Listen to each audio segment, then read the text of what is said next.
வணக்கம். வாசுதேவன், சேர்மேன், ஆத்மா social welfare trust மற்றும் cool king echo recycling solutions, Tiruppur.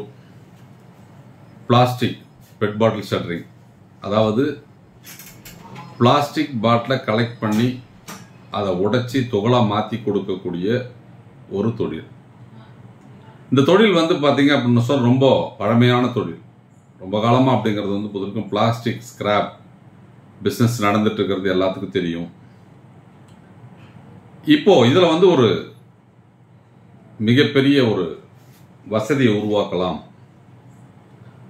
அந்தந்த பகுதியில் அப்படிங்கிறது கிடைக்கக்கூடிய அந்த பிளாஸ்டிக்கு நம்மகிட்ட மிஷின் வாங்கி அங்கே தொழில் செய்கிறவங்களுக்கு சப்ளை பண்ணுறதுக்கு விநியோகஸ்தர்கள் தேவை. அப்போ அந்த பழைய இரும்பு வியாபாரம் பண்ணுறவங்க இல்லை பிளாஸ்டிக்கை நீங்கள் கலெக்ட் பண்ணி கொடுக்க ஆர்வம் உள்ளவர்கள் நீங்கள் டிஸ்ட்ரிபியூட்டராக அப்பாயின்மெண்ட் ஆகலாம். நீங்கள் டிஸ்ட்ரிபியூட்டராக அப்பாயின்மெண்ட் ஆனீங்க அப்படின்னு சொன்னால் உங்களுக்கு ஒரு டன்னுக்கு 5000 ரூபா அப்படிங்கிறது பார்த்தீங்க அப்படின்னு சொன்னால் நமது நிறுவனம் மாதம் உங்களுக்கு கொடுக்கும். இப்போ இந்த பிளாஸ்டிக் தொழிலை செய்யணும் அப்படின்னு சொல்லிட்டு சொன்னால் இதில் 6 மாடல் நம்ம இயந்திரத்தை கொடுத்துருக்கோம். 1 HP, 2 HP, 3 HP. இது எல்லாமே அப்படிங்கிறது பார்த்தீங்கன்னா ஒரு சிங்கிள் ஃபேஸில் இயங்கக்கூடியது. இந்த இயந்திரங்கள் எல்லாம் ஒரு மாதத்திற்கு ஒரு 30,000 40,000 வரை வருமானம் வரக்கூடிய அளவுக்கு தான் இந்த தொழிலை செய்யும். 5 HP, 10 HP, 15 HP இதெல்லாம் 3 ஃபேஸ் இயந்திரம்.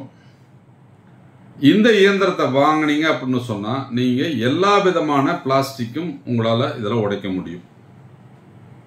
ஏன்னா இப்போ பெட் பாட்டில் மட்டும் கிடையாது, அன்றாடம் நம்ம பயன்படுத்தி தூக்கி வீசப்படும் அந்த பொருளில் பெட் பாட்டில் இல்லாமல் வீட்டில் பயன்படுத்தி தூக்கி வீசக்கூடிய பாட்டில், அந்த பெயிண்ட் டப்பா, வாளி, குடம், எலக்ட்ரிக்கல் பைப்பு, UPVC, CPVC, இந்த மாதிரி எல்லா மெட்டீரியலும் உங்களுக்கு பார்த்தீங்க அப்படின்னு சொன்னால்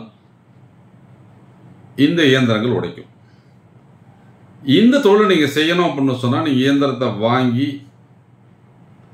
உங்கள் பகுதியில் கிடைக்கக்கூடிய அந்த பிளாஸ்டிக் பொருள்லாம் நீங்கள் கலெக்ட் பண்ணி ரகத்தை பிரித்து உடைச்சி தூளாக்கி கொடுத்தா நமது நிறுவனம் இதை உங்ககிட்ட பைபேக் எடுத்துக்கும். நீங்கள் 1 டன் உடைச்சி வச்சிட்டீங்க அப்படின்னு சொன்னால் நமது நிறுவனம் வண்டியை விட்டு அதை பிக்கப் பண்ணிக்கும். அப்படி இல்லை அப்படின்னு சொன்னாலும் நீங்கள் அங்கேருந்து டிரான்ஸ்போர்ட்டில் புக் பண்ணீங்க அப்படின்னு சொன்னால் அதை நம்ம எடுத்துக்குவோம். அதுக்கு டிரான்ஸ்போர்ட்டேஷன் சார்ஜ் கம்பெனியே ஏற்கும்.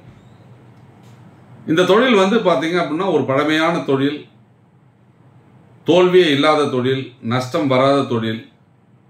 இப்போ இந்த தொழிலை செய்கிறவங்களுக்கெல்லாம் இன்னும் எளிதாக அந்த ரா மெட்டீரியல் கிடைக்கும் வகையில் ஒவ்வொரு மாவட்டத்திற்கும் ஒவ்வொரு ஊருக்கும் ஒரு டிஸ்ட்ரிபியூட்டர் நம்ம அப்பாயின்ட் பண்ணலாம் அப்படின்னு முடிவு பண்ணியிருக்கோம். அப்போ எளிதாக அந்த சேகரிப்பு இருக்கும். டிஸ்ட்ரிபியூட்டர் அப்பாயின்ட் பண்ணிட்டோம்னா அவங்க அந்தந்த பகுதியில் கிடைக்கக்கூடிய அந்த பிளாஸ்டிக் எல்லாம் வாங்கி அவங்க நம்ம தொழிற்சாலைக்கு அனுப்புகிற வேலையை செய்வாங்க. அவர்களுக்கு ஒரு டன்னுக்கு 5000 ரூபா அப்படிங்கிறது பார்த்தீங்கன்னா உங்களுக்கு மார்ஜின் நமது நிறுவனமே கொடுக்கும். அது எந்த பிளாஸ்டிக் நீங்கள் சேகரித்து கொடுத்தாலும் 5000 ரூபாய் உங்களுக்கு மார்ஜின் கிடைக்கும் ஒரு டன்னுக்கு. எத்தனையோ தொழில் வாய்ப்புகள் இருந்தாலும் இன்னைக்கு அதெல்லாம் ஒரு காம்படிஷன் இருக்கும், நஷ்டம் வரக்கூடிய வாய்ப்பு இருக்கும். பொருள் உற்பத்தி செய்தால் தேக்கம் அடையும், இல்லை ஓரளவுக்கு மேலே அது தேங்கி போச்சு அப்படின்னு சொல்லிட்டு சொன்னால் டேட் எக்ஸ்பைரி ஆயிடுச்சுன்னா பயன்படுத்த முடியாத நிலை ஏற்படும்.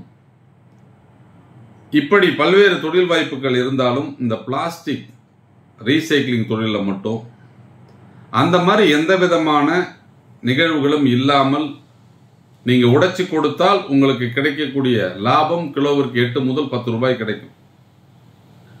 இந்த தொழிலை நீங்கள் எளிதாக செய்யும் வகையில் மைக்ரோ மேனேஜ்மெண்ட்டில் நம்ம இயந்திரங்களை அவரவர் தகுதிக்கு தகுந்த மாதிரி வாங்கி நிறுவி இந்த தொழிலை செய்யும் வகையில் இந்த திட்டத்தை நம்ம கொடுத்துருக்குறோம். எவ்வளவு பிளாஸ்டிக் நீங்கள் உடைச்சி கொடுத்தாலும் நமது நிறுவனம் அதை பைபேக் எடுக்கும்.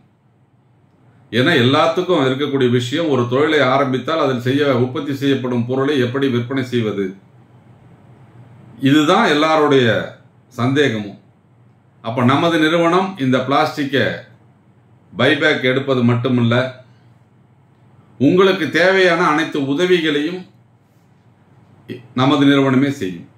அதாவது அரசு மானியத்துடன் கூடிய வங்கி கடன் நீங்கள் வாங்கணும்னு நினைச்சீங்கன்னா அந்த ப்ராஜெக்டும் உங்களுக்கு செஞ்சு கொடுப்போம். இந்த இயந்திரங்களை நிறுவி ஒரு தொழிற்சாலை அமைக்கணும் அப்படின்னு சொன்னால் உங்களுக்கு அந்த தொழிற்சாலை அமைத்து கொடுக்க அரசு மானியத்துடன் கூடிய வங்கி கடனை பெற்று அந்த தொழிற்சாலை அமைத்து கொடுக்க ஏற்பாடு செய்யப்படும். இப்படி படித்த இளைஞர்களுக்கு எந்த விதமான பயமும் இல்லாமல் எளிதாக தொழில் செய்து மாதம் 1 லட்சம் ரூபாய் சம்பாதிக்கக்கூடிய வாய்ப்புள்ள ஒரு தொழில் தான் இந்த பிளாஸ்டிக் ஷட்டிங் தொழில். அதனால இந்த தொழிலை நீங்க பொறுத்த வரைக்கும் ஆரம்பிக்கணும் அப்படின்னு சொன்னா திருப்பூர்ல நேரடியாக என்னை சந்தித்து இந்த தொழிலை பற்றி கேட்டறிந்து உங்களுக்கு எந்த இயந்திரத்தை வாங்கினால் அது நல்லா இருக்கும் அப்படிங்கிறதெல்லாம் கேட்டறிந்து அந்த இயந்திரத்தை நிறுவி நீங்க இந்த தொழிலை செய்யலாம். இந்த பிளாஸ்டிக் கழிவு மேலாண்மை தொழில் ஒரு தோல்வி அடையாத தொழில்.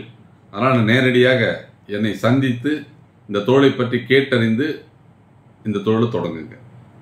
வெற்றி தொழில்களை உருவாக்கி கொடுப்பது மட்டுமல்ல, உடனிருந்து வழிநடத்தும் எங்கள் குடும்பத்தோடு இணைந்து உங்கள் சுயதொழில் கனவை நனவாக்குங்கள். நன்றி, வணக்கம்.